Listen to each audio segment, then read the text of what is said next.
Stock market stock market stock market stock market से ना पैसे तो सभी को कमाने हैं, पर ना टिप्स है, क्योंकि खुद की मेहनत कर रहे हैं, जब फ्री की टिप्स मिल रही हैं। पर पॉइंट है कि जब इन टिप्स से आपको प्रॉफिट होता है तब तो आप बोलते हो वाह वाह, और लॉस होता है तो बोलते हो कि शेयर बाजार एक सट्टा बाजार है। अब जिस जगह की नॉलेज ही नहीं है वो सट्टा बाजार ही लगेगा ना। तो इसलिए अगर आप सीरियस हो स्टॉक मार्केट में, आपको सीरियसली काम करना है, तो लर्निंग प्रोसेस पर भी आपको फोकस करना पड़ेगा। और उसी मोटिव के साथ हम इस चैनल पर अपनी लर्निंग जर्नी, अपनी टेक्निकल एनालिसिस की लर्निंग जर्नी को कंटिन्यू रखेंगे। और आज डे 77 पर निफ्टी नेक्स्ट 50 के नेक्स्ट स्टॉक एनरिन पर फोकस करेंगे। पर उस पर फोकस करने से पहले मैं ये बताना चाहूंगा कि इस चैनल पर हम जो भी डिस्कस करते हैं वो सिर्फ एजुकेशनल पर्पस के लिए है। टेक्निकल एनालिसिस हम current situation of that particular stock उस पर ही डिस्कशन करते हैं। कोई भी बाय या सेल की रिकमेंडेशन नहीं है। अगर आपको बाय या सेल करना है तो आप अपने पर्सनल फाइनेंशियल एडवाइजर से पूछकर ही करें। इसके अलावा यहां पर हम सिर्फ करंट स्टेटस के बारे में डिस्कस करते हैं, फ्यूचर की प्रिडिक्शन नहीं की जाती। राइट अब हम सीधा स्टॉक पे चलते हैं और देखते हैं कि एनरिन जो स्टॉक है वो कैसा परफॉर्म कर रहा है। तो सॉरी टू से बट मुझे नहीं पता ये स्टॉक, मतलब मैंने तो पहली बार ये स्टॉक का नाम ही सुना है। तो एक बार हमें जरूर देखना पड़ेगा कि एनरिन स्टॉक करता क्या और ये है क्या। राइट तो इसके लिए वैसे तो ट्रेडिंग व्यू की वेबसाइट मैंने ऑलरेडी खोल के रखी हुई है, बट एक बार मैं देखना चाहूंगा कि Enrin stock company details. Right company करती क्या है, नाम ही मेरी पहली बार ही सुना है, हो सकता है आपको। Oh right, so Enrin is Siemens energy India limited, उसका ट्रेडमार्क है यहाँ पर। ठीक है, तो अगर एनरिन अगर हम इग्नोर भी कर दे तो सीमेंस एक अच्छी कंपनी है। ये यहाँ पर हमारे पास पावर जनरेशन, ट्रांसमिशन सिस्टम्स और सस्टेनेबल ग्रिड इंफ्रास्ट्रक्चर सॉल्यूशंस वगैरह प्रोवाइड करती है। इसकी मार्केट कैपिटलाइजेशन काफ़ी अच्छी है। ये लार्ज कैप कंपनीज में आता है। शेयर का प्राइस भी ठीक है, अभी हम वो डिस्कस करेंगे। और इसके जो हेड क्वार्टर्स हैं वो है मुंबई में। राइट सो इट सीम्स कि ठीक है, नाम से अगर देखा जाए और थोड़ी बहुत जो हमने यहाँ पर फाइनेंशियल डिटेल्स देखी, it seems to be a good and a decent से ऊपर वाली कंपनी। अब हम देखते हैं कि ये कंपनी ग्राफ पर कैसे दिख रही है। तो ग्राफ खोल लेते हैं। राइट और ग्राफ को ना हम बहुत ही सिंपल रखेंगे, जैसे हम प्रीवियसली हर अपनी वीडियो में बहुत ही सिंपल रखते हैं ग्राफ को, और देखते हैं कि हमारे पास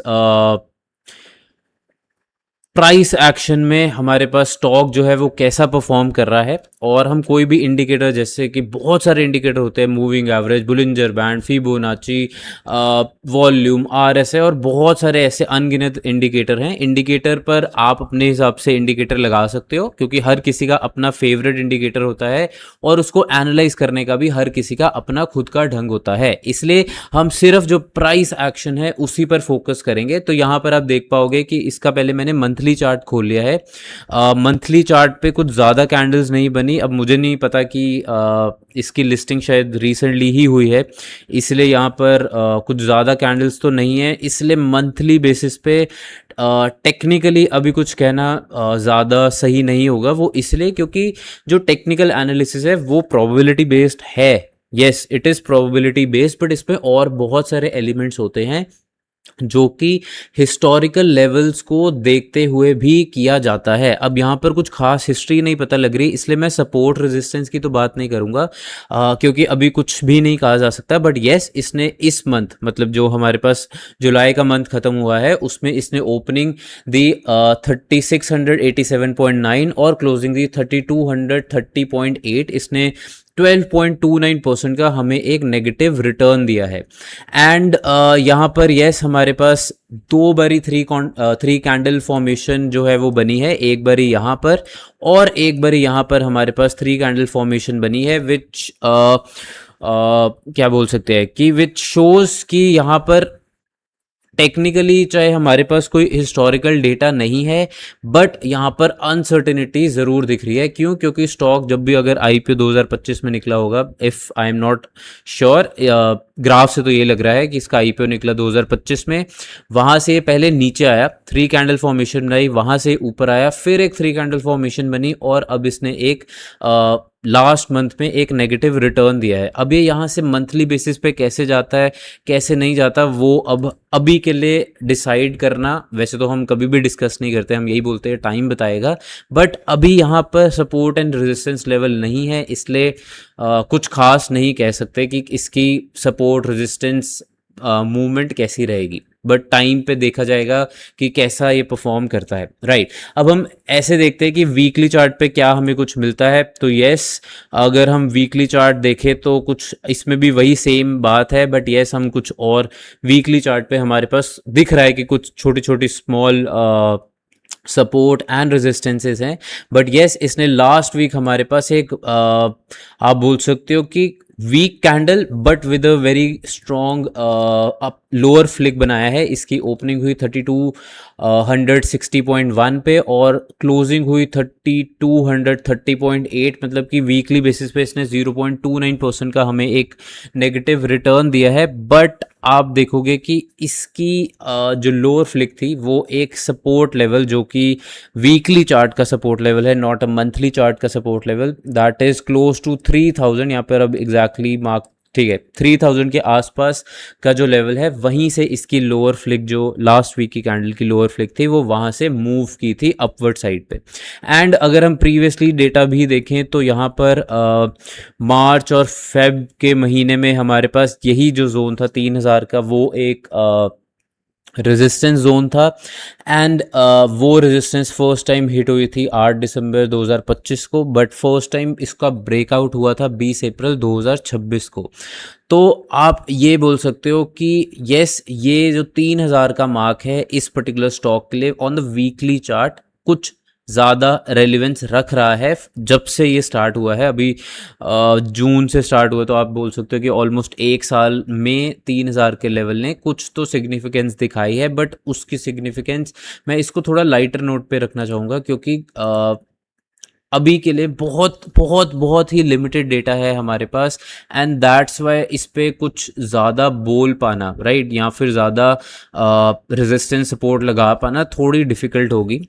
but on the other side अगर हम सपोर्ट देख रहे हैं 3000 के आसपास, तो कहीं कहीं आप बोल सकते हो ऑन द वीकली चार्ट हमारे पास 3900 भी एक रेजिस्टेंस जोन है। अब वो वीक है, राइट, क्योंकि फर्स्ट टाइम ही स्टॉक ने इसको हिट किया है। यस, उसने हमारे पास ऑलमोस्ट 25 मई 2026 से लेकर ऑलमोस्ट 22 जून 2026 तक की जितनी भी कैंडल्स बनाई, मतलब ये जो 4 से 5 कैंडल्स हैं, ये सारी की सारी कैंडल्स इसी लेवल से वापस नीचे आई हैं, चाहे वो अपर फ्लिक में हो, चाहे वो उसकी क्लोजिंग या ओपनिंग हो, चाहे गैप अप हुआ हो, ओपनिंग मतलब gap up of the opening हुई, और बट फिर भी वो वहाँ से नीचे आया है।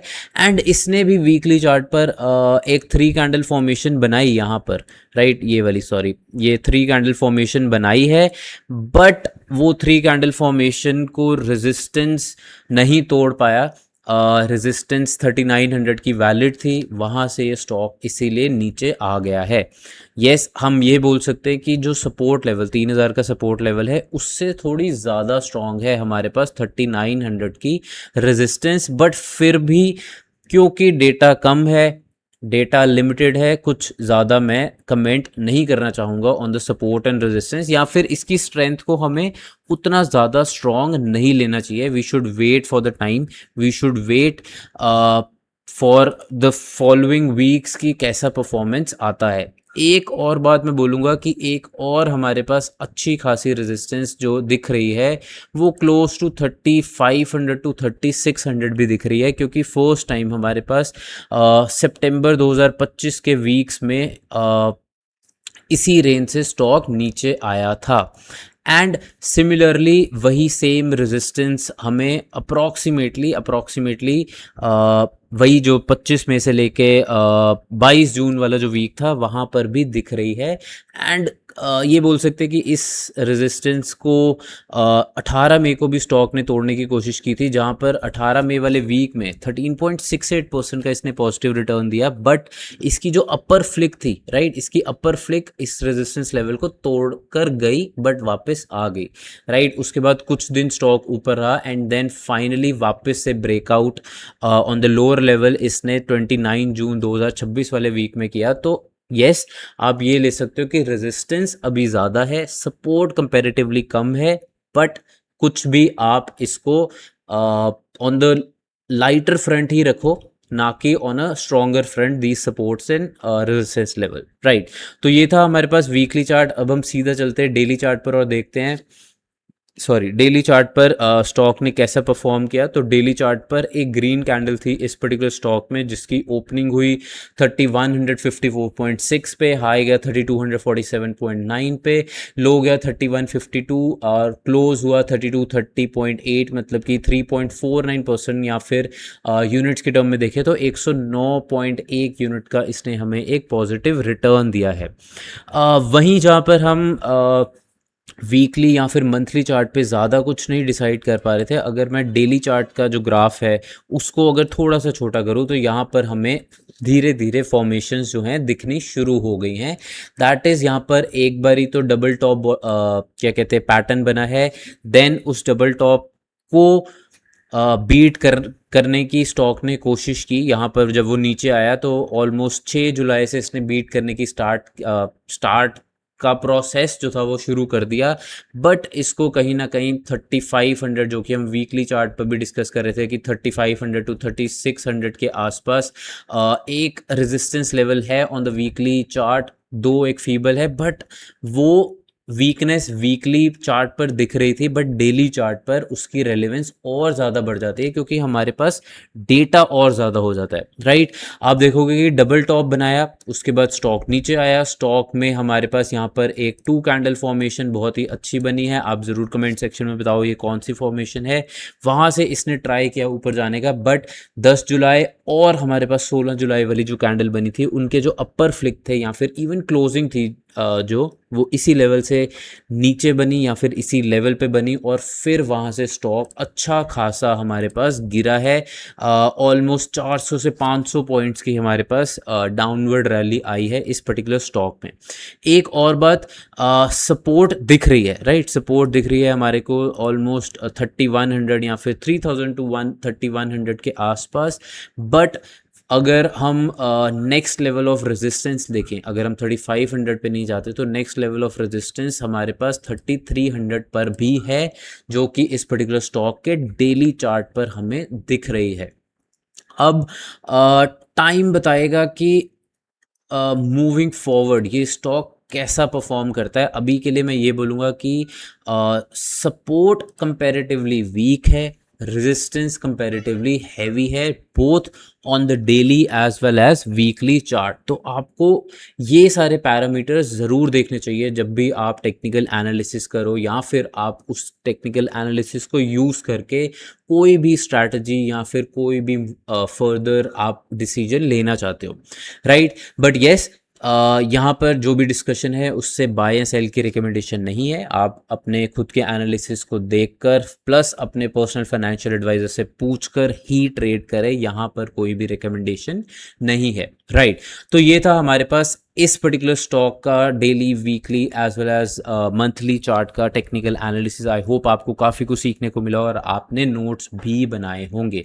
एंड ऐसे ही आप और वीडियोस देखने के लिए या फिर अगर आप यूट्यूब पे कनेक्ट नहीं करना चाहते, आप और भी आपकी क्वेरीज़ हैं या फिर आप एजुकेशनल कंटेंट और देखना चाहते हो या फिर आप मार्केट के रेगुलर अपडेट्स देखना चाहते हो, तो नीचे डिस्क्रिप्शन में मैंने अपने Telegram channel as well as Telegram chat box का लिंक डाल दिया है, तो वहाँ पर भी आप मुझसे कनेक्ट कर सकते हो, राइट। तो आज के लिए बस इतना ही। कल हम फिर से मिलेंगे एक नए स्टॉक पे, उस पर हम टेक्निकल एनालिसिस करेंगे, उस पर हम सीखेंगे और देखेंगे कि कैसे टेक्निकल एनालिसिस किया जाता है। तो आज के लिए बस आप अपनी मेहनत करते रहें। Good bye.